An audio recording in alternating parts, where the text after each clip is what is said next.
ஆண்டவராகிய இயேசு கிறிஸ்துவின் நாமத்தில் உங்களுக்கு வாழ்த்துக்கள். எல்லாரும் எப்படி இருக்கீங்க? சுகமா இருக்கீங்களா? சந்தோஷமா இருக்கீங்களா? இந்த நாளிலும் ஆண்டவர் கொடுக்கிற ஆசீர்வாதமான வார்த்தை மத்தேயு 21 அதிகாரம் 22 வசனம். Matthew's gospel chapter 21 verse 22. மேலும் நீங்கள் விசுவாசம் உள்ளவர்களாய் ஜெபத்திலே எவைகளை கேட்பீர்களோ அவைகளை எல்லாம் பெறுவீர்கள் என்றார்.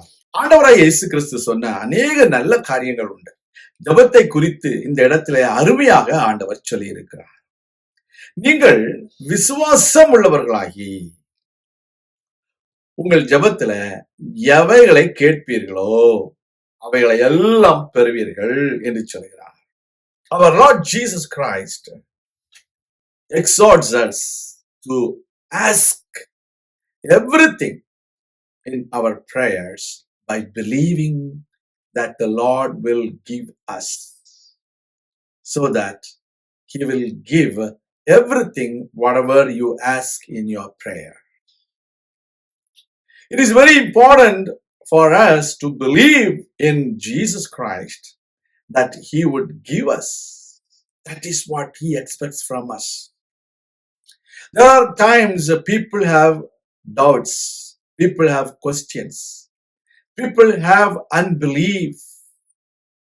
Then God would not be able to help them. You need to believe in the Lord Jesus Christ before you ask everything or anything. That is very important. There was a blind man. He believed that our Lord Jesus Christ can heal him so that he can see our Lord Jesus Christ. That is why he shouted and he called, Jesus, Son of David, have mercy upon me. That is what he believed in. The disciples forbid him not to shout, not to ask, but he shouted at a loud voice.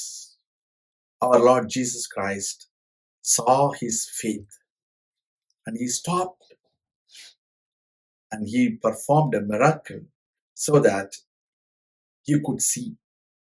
That is very important in our life. கர்த்தருடைய பிள்ளைகளே, நாம் ஆண்டவரை நோக்கி எந்த தடை வந்தாலும் தைரியமா கூப்பிடணும், விடாம கூப்பிடணும், அவருடைய காதுகளில் எட்டுகிற மாதிரி கூப்பிடணும். அதுதான் உண்மை. இன்றைக்கு அநேக வேளைகளில நீங்கள் ஆண்டவரை நோக்கி கூப்பிடும் பொழுது, ஜெபிக்கிற பொழுது தடைகள் வரலாம். உங்களுக்கு அவிசுவாசமோ சந்தேகமோ வரலாம். அதெல்லாம் அப்புறப்படுத்தி விட்டு யாரு என்ன நினைச்சா என்ன, நான் என் ஆண்டவரத்துல கேட்பேன் என்று விசுவாசத்தோடு கேட்கணும். There was a woman who was suffering from a kind of bleeding.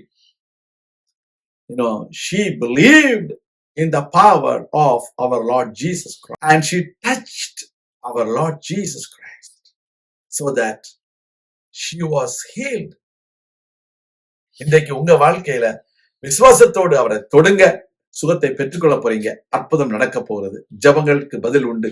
நாம் ஜெபிக்கலாம். எங்கள் அருமையான ஆண்டவரே, உடைய பிள்ளையுடைய ஜெபங்களுக்கு நீ நல்ல பதிலை கொடுக்கிறவர். அவிசுவாசங்கள் சந்தேகங்களை அகற்றி போடும். விசுவாசத்தோடு ஜெபிக்கவும், விசுவாசத்தோடு கேட்டு பெற்றுக்கொள்ளவும் உடைய பிள்ளைகளுக்கு கிருபை தார். இதுவரைக்கும் எந்தெந்த ஜெபங்கள் அவர்களுக்கு பதில் கிடைக்கவில்லையோ அந்த ஜெபங்களை இந்த நாளிலே அவர்கள் பெற்றுக்கொள்ள உதவி செய்திடணும். எல்லா தீமைகளுக்கும் விலக்கி காத்துக்கொள்ளும். அற்புத அடையாளங்களை செய்திடணும். இயேசு கிறிஸ்துவின் நாமத்தில் ஜெபிக்கிறோம் எங்கள் நல்ல பிதாவே, ஆமேன். கர்த்தர் தாமே உங்களை ஆசீர்வதிப்பாராக. ஆமேன்.